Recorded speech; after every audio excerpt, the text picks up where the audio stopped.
Hey, welcome back to Corbellic Studios. I'm Corbellic. Today we're going to be doing a simple video. It's going to be a very short video, or at least it should be a short video.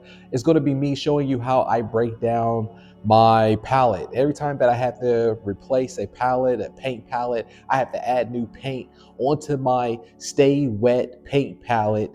This is what I do. I'm going to go through the whole process, because I'm starting to realize the more that I'm doing these videos that some of these processes that I do that just seems like riding a bike for me and very simple. I see that it's an eye opener for other people, and they see that, oh wow, okay, I can do it too. Or I was having a challenge with that, and certain things that I look past.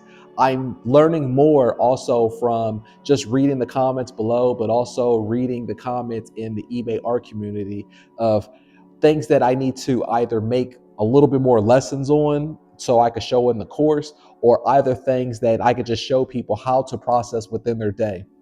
And this is one of them right here. This is a very important part. And I guess I can understand why some people would definitely need this right here. I wish I had this right here starting off, because I remember when I started off, I didn't know where to put my color placement at. I didn't know how to set up. I was buying expensive paint, like golden paint, and I was buying these weird, strange colors that you don't even need because you could just mix it yourself.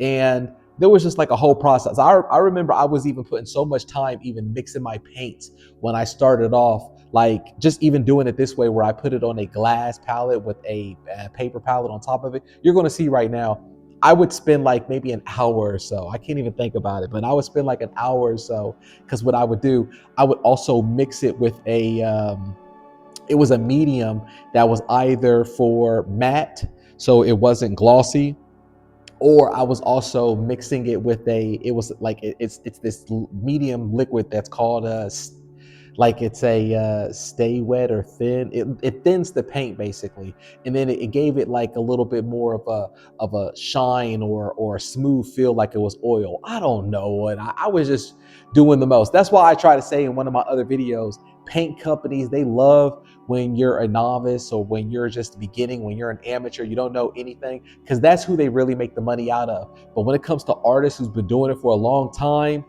I mean, we really make the most out of it. We make the most out of all of our paint. We utilize all of it, and we are cheap and frugal.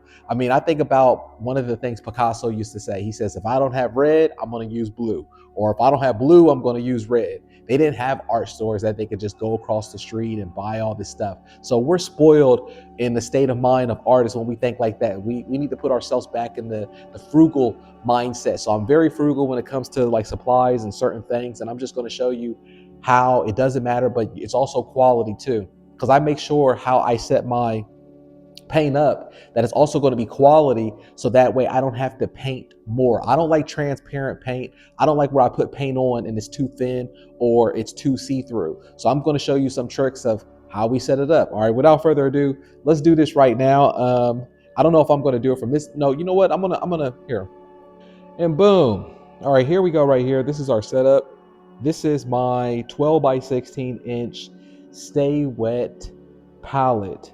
So I keep this. This is very important. That way, when I'm done with my paint, either if I'm going on lunchtime, a break, or if I'm just done with my day in general, I don't have to worry about my paint drying out and I have to either use all of it, or I'm going to waste money or anything like that. This keeps me at a fresh state of mind. Like I said, when it comes to paint, I make sure that I use all of it. I'm frugal, and this is the money right here. This is your money maker. I mean, this one right here, and I still use the same palette. So I've been using this same paint palette for 6 years now, and I love it. But what I've done for myself is I put this glass piece in here. This is a 12 by 16 piece of glass, and you can get this from Amazon, or you can get this from yeah, that's where I ordered it from, on Amazon. So I'm also going to put this on the supply list as well inside the eBay art community. This is the only thing that I forgot to add on the supply list. One of my members, they asked me to put this on there, so I'm going to do that, and that way you can know where to get it from. Now I'm going to show you why I put the glass piece on here. So when it comes like this by itself, it just, oh, here, I'm lifting up the glass. it just comes blank like this, like there's nothing under there. It doesn't even come with this. This is just paper towel right there. I use the paper towel so that way I could pour water in there and I make it really wet. So let me grab a water bottle right now, actually.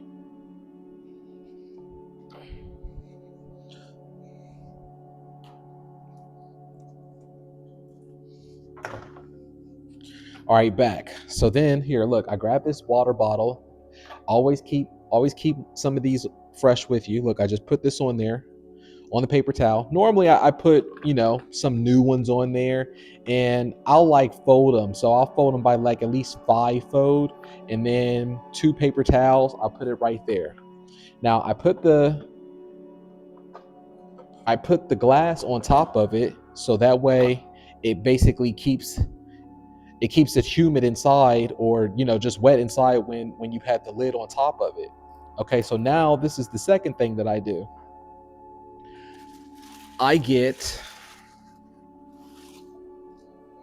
this is the this is called the Stay Wet Masterson palette. So you can see right here, I just always soak mines for at least 20 minutes. I let it soak for 20 minutes in water so that way it stays wet. And look at that. You see how it stays wet right there? This is going to keep your acrylic so fresh. It's going to give it the life when you have when you paint on there, that freshness. I'm talking about for hours. You don't have to worry about it. So I never have to worry about it anytime that I'm painting. But also what I do anytime, like let's just say the paint is on there and I just want to still give it a little bit of fresh up, I'll spray the acrylic a little bit. That's not a problem. All right, so now we can get started, and I'm going to show you how we save money, how we set up on here, and the whole structure of how I make sure that all the certain colors are near each other, but they're not weird colors that you don't want to contaminate. Okay, it's pretty wet, but it's fine.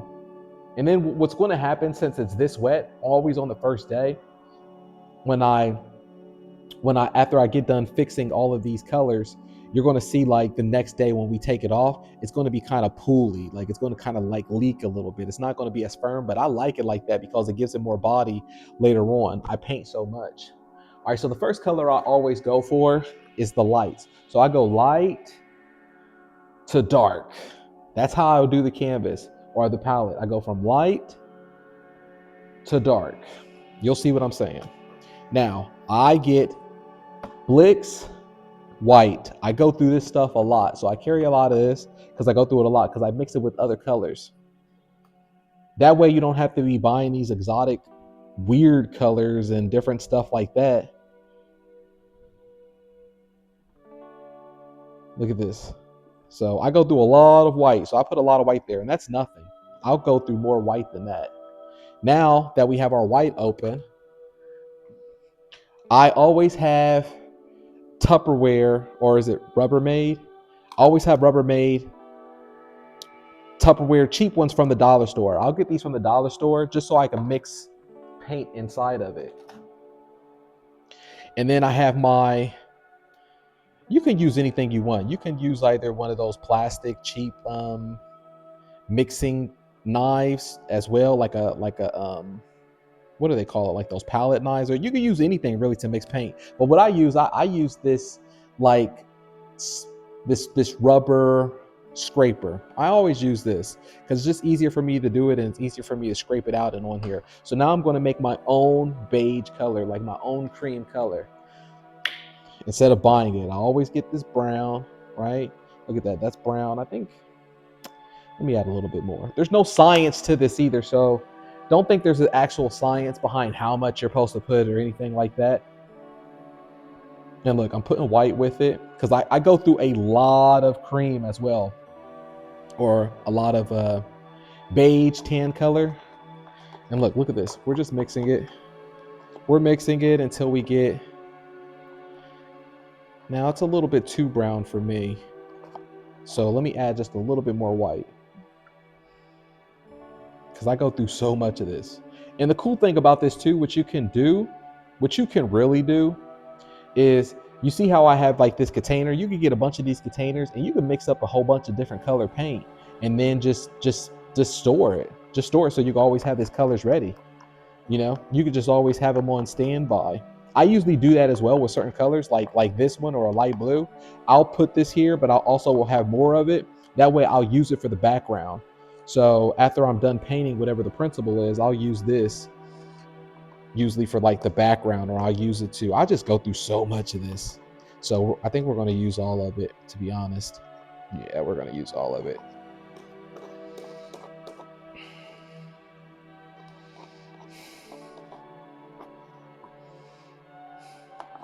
Like I was saying, it's just I have to remind myself about certain things that I do. It's kind of like a ritual. Some of the things that I do is my everyday ritual, and I don't think anything of it because I've been doing it for so long, for so many years, and I need to record it. I need to record all the process so I can really help people understand how I paint fast, how I guess my psychology behind it. It's like because I have so much paint, I go through so much. And this will probably go through like this will probably be like half the day what I'm going to set up here. But I always stack back up when I'm working it. The only reason that I'm doing a fresh one now, I don't do always a fresh one when I run out of paint. That's just crazy. I only do it when it gets really bad and like nasty. So here, let me show you what my last one looked like before I threw it away. Look, this is what the last one looked like before I threw it away. And you can just see how bad it is. Like, you know, I was tired of it. It wasn't really that wet no more. It was kind of clunky. I just needed to get onto a new one. All right, so now the next color that I always do is a light pink. So it's the same principle. And the cool thing is about having this, and we're just going in a sequence of colors, is I could put it into this same vat. It's not like we just mixed up black or anything. So now I'm just going to take some of our red, and you can see I use a lot of Liquitex, but also a good alternative that's a good quality, and it's also cheap, is Hobby Lobby's Master Touch. And every other week they have a 40% off sale. So look, boom, because I go through a lot of pink too. I go through a lot of pink because you know me, you see my colors, how I do my colors, so you already know how much I love the pink, right? I like it like this. I think this would be fine by me. No, let me just add a little bit more white to it, a little bit more. So the principal thinking is this: when you have these colors next to each other, it's easier for you, even if they do touch each other, it's easier for you to still paint them because they work off of each other. Compared to, I would never put this color next to a black because then it's going to contaminate the color. But by me putting this color next to these, it's only going to heighten it or dilute it a little bit, which is fine. You either want to go higher or lower. So here, let's put this here.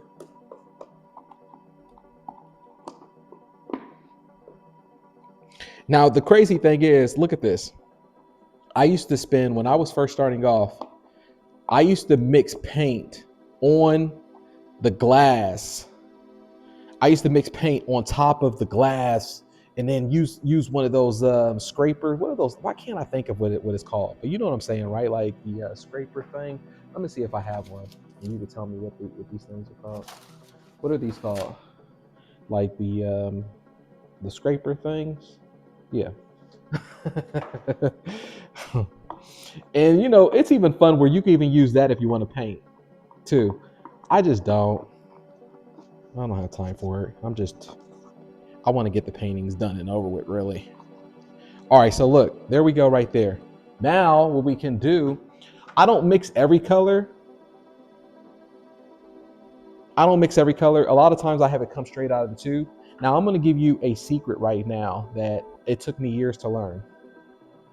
When it comes to paint, yellow is usually the most expensive. The reason why it's the most expensive is because it takes time, or it's more transparent.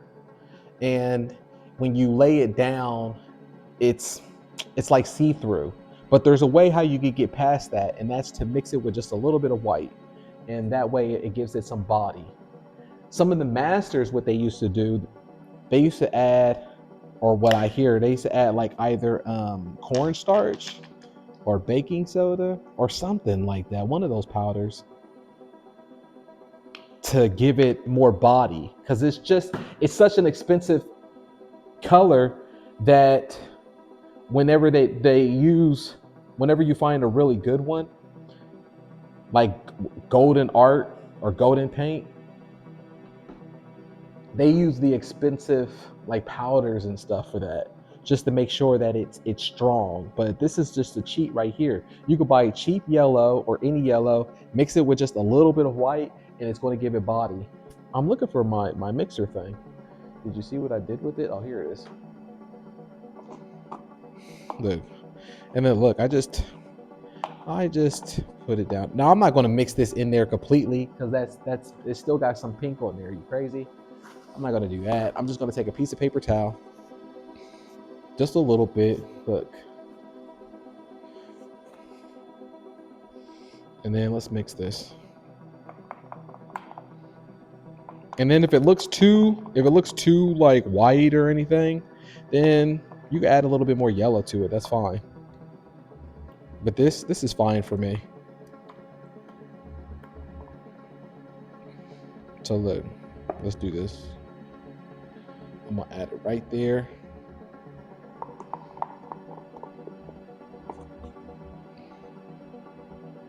So that's a trick right there. If the yellows are always going to give you a hard time straight up. So just mix it a little bit with white and you're fine. Boom. All right, there we go on that one. Now what's the next color? The next color that I do is orange. Orange is orange. I don't need to mix orange or do anything with orange. So we're just going to put orange right here. All right. Orange is one of those colors that I can mix with any of these if I needed to either punch it up or punch it down or anything. And actually, since I'm running kind of low on this one, what I do is I take my knife out, put it here, pop that bad boy out. And I think that's why I like these Liquidux, these plastic ones too, because it's really easy for me to squeeze out all the paint like this. When I had the golden art ones, I had to always use the fancy $30 thing that you twist and it hurts your hand because it's metal, try to get all the paint out, and it's just so expensive. Like, there's no need for that. You think customers are like, oh, this is golden paint. Like, I can't believe I was selling most of my paintings with golden paint, and then like wondering where the profits are at, you know? All right, so the next color that I work off of is purple, but I put both the purples together. Now this is another one. See this one, but I have a whole bunch of them underneath the underneath my shelf. So this one, I keep purples next to each other. So what I'll do is I'll put light purple here, okay, because I like my colors, and then I'll put dark purple next to it. Okay, like that. That's not a problem. That way I can mix it or not mix it or whatever. It's just they're both purples, a dark purple and a light purple. All right, so now the next color is green, because there's always something with green, like grass and whatever. But I'm not going to use that much green because for some reason I just don't go through that much green. Green goes a long way for me. Now the next color that I do is cyan. I love this. I love this color. I go through a lot of this. It punches things up for me. All right, now the next color that I'm going to do is a light blue. Let me see if I have a light blue available. I should. If I don't, then I'm just going to make it on the fly. Yep, it looks like I got to make one on the fly. All right, that's not a problem. I just take a cobalt blue And then we're going to mix it. That's all. Let's put it in a new container. So here, let's add some blue. Let me roll this up.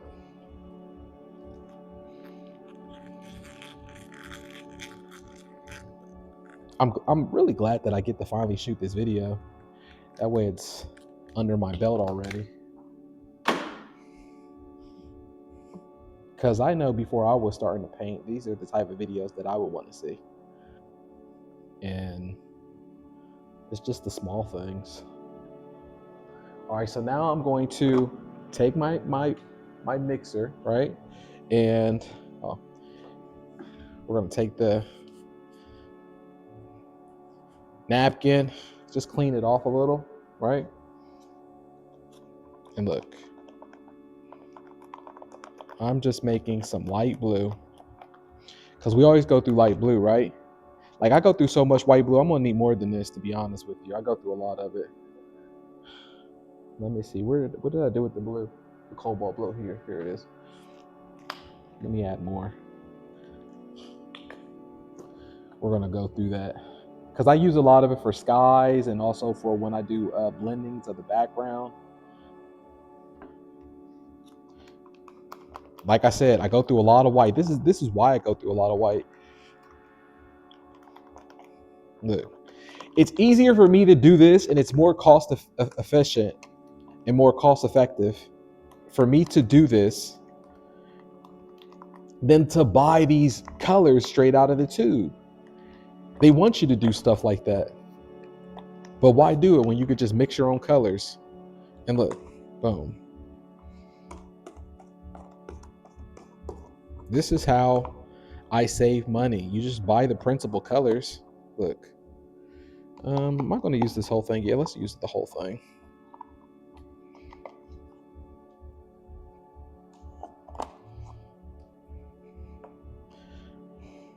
Here, there we go, so you can see everything.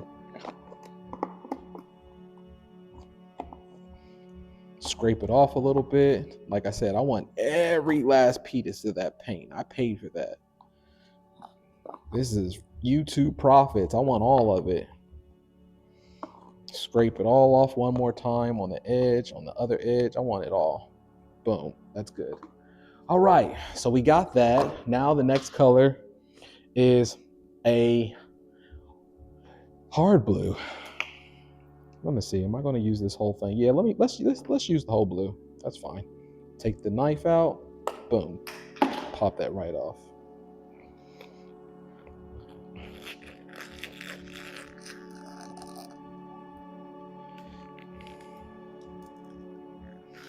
Here's our blue. Yeah, squeeze that all out. All right, now the last color, which is also equally as important as our white, is our black. And I keep it right here. But also, when it comes to black, I also keep a little jar of it on the side, or you could put any in a container near you. That way it's easier to hold in your hand. That way when you're doing faces, principles, or lines like that, you could just have it.